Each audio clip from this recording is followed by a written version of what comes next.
Recently, we saw protests erupt in Chicago after police killed a black man that they said appeared to have a gun. Activists were insistent that this man was unarmed, and once again, we have a story about a lying police force that killed an innocent, unarmed black man. Some people said it was just a holster, it wasn't really a gun. Others said he was just trying to show his ID to the police. But the police released the body cam footage, and in it we can see that he did have a concealed weapon, and at one point it does look like he's reaching for his weapon.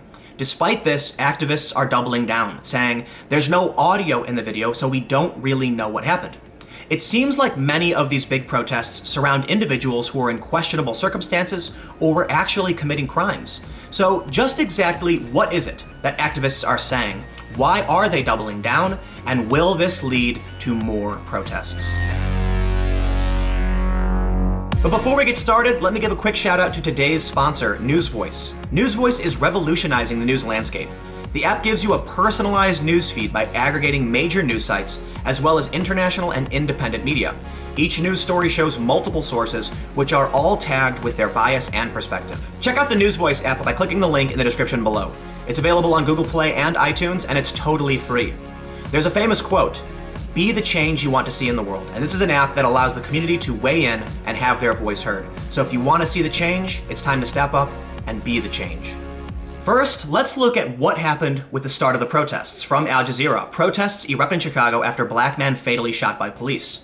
Harith Augusts, known as Snoop the Barber, was killed on Saturday, prompting clashes between police and protesters. Protesters in Chicago are demanding answers after the fatal shooting of a black man by police prompted violent confrontations in the Illinois city.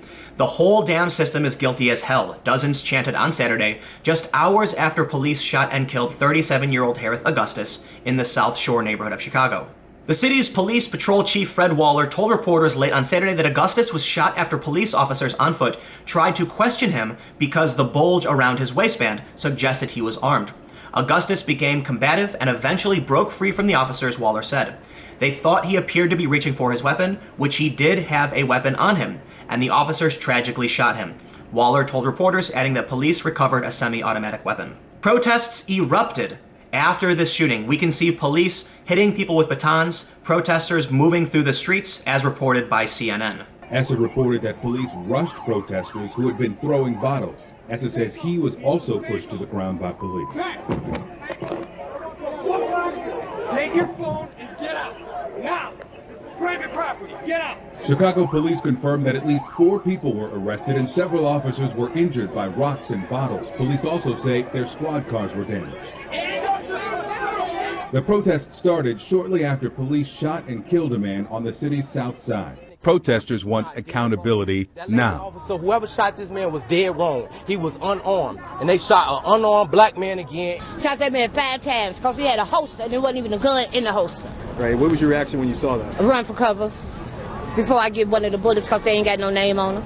Now, naturally, activists are saying that the police were being brutal, that they were beating people. One reporter said that his phone was knocked out of his hands and he was pushed to the ground, but acknowledged people were throwing rocks and bottles at police. Now, I'm not here to say that one side is more justified than the other, but it is clear that the activists were at least in the wrong as it pertains to the story, because it turns out this man actually was armed. Following the protests, police released the body cam footage showing exactly what happened. The video starts by showing several officers approaching a man. He appears to reach for his wallet, and then it looks like he is opening his wallet and actually showing something when a female officer tries to grab him. The man immediately resists, spins around, and then you can see right here, he does have a gun. He runs for it and begins gripping his right side where we just saw the gun. And that's when officers draw their weapons and apparently shot and killed this man. The narrative being pushed by the protesters was incorrect. This man was armed. He did have his hand on his hip, and officers had only seconds to react. Now, as to why the officers were stopping and questioning him is an entirely different debate. The facts here are that the man was armed, was carrying a concealed weapon, and the police tried to question and detain him. He ran, put his hand on his hip, and was shot and killed because police felt like he was going to pull his gun on them. According to the Chicago Sun-Times, Johnson said at a Sunday afternoon press conference that Augusts had a firearm owner's identification card, a FOID card, but no concealed carry permit. People on East 71 thought otherwise when they spoke to a reporter earlier in the day. The response from the left and the right has been fairly obvious for those that are following the story. The people more aligned with the left are doubling down, saying that the police shouldn't be killing people anyway, why were they even stopping him, and saying that the police footage is actually kind of sketchy. Others on the right are saying, what do you expect to happen when someone is armed and the police try to stop you? David Harris Jr. said, a man in Chicago yesterday resisting arrest, reaching for his concealed gun, gets shot and is killed by police. I don't care what color he is. If he'd have put his hands up, he'd still be alive today. But since he's black, there's riots in the streets. Are you kidding me? Alex V. Hernandez says, graphic video warning. Harith Augustus holds wallet open with apparent FOID card to officers surrounding him. As he shows card, police try to grab him while keeping hands on their pistols.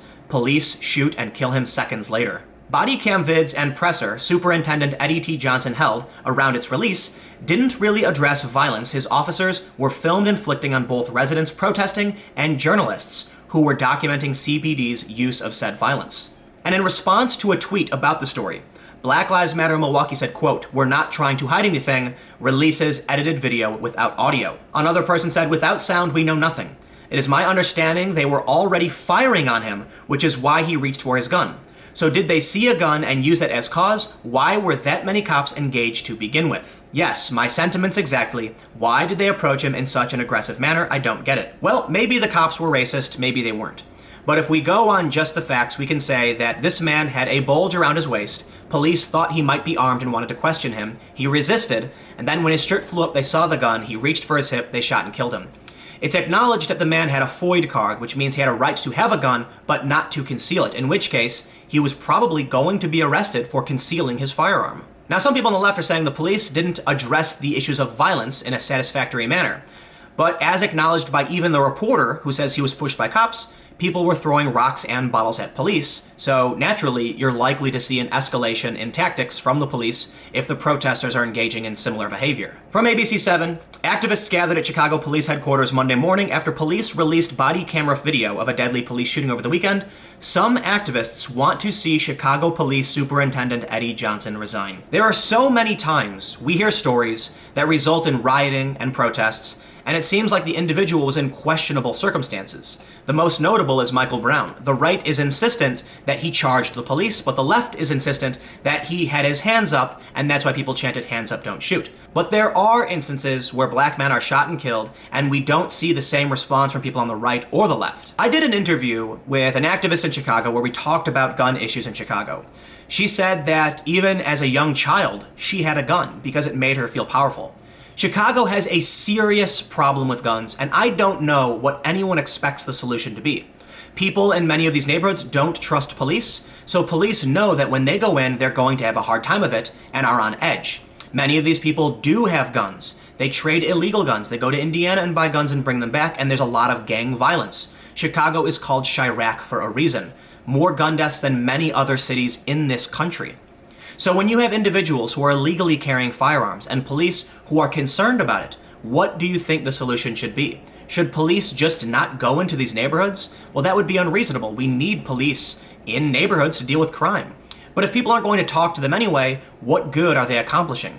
Without the police, though, gang crime would probably be a lot worse, or maybe you're of the persuasion it would actually be a lot better, like there would be less crime. But I'm not sure that's a good argument because I can't imagine that would be the case. And then we end up with stories like these. Just about a year ago, I was out night crawling in Chicago where I covered many murders. And I wonder why we don't see the same protests for these murders that we see for when the police do it. In this instance, the man was armed. He wasn't legally allowed to be carrying a concealed weapon or to be concealing his weapon, and the police shot and killed him because he resisted and was armed and was apparently reaching for his gun.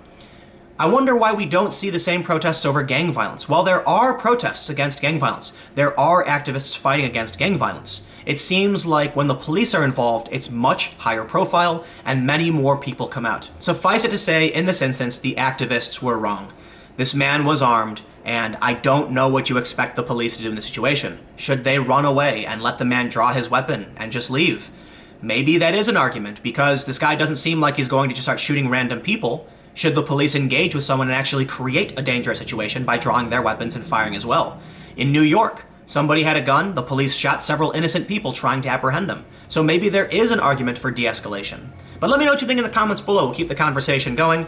You can follow me on Twitter at Timcast. Stick around, new videos every day at 4 p.m. I'll have a video up on my second channel around 6, and then probably a couple more. Thank you all so much for watching, and I will see you all tomorrow.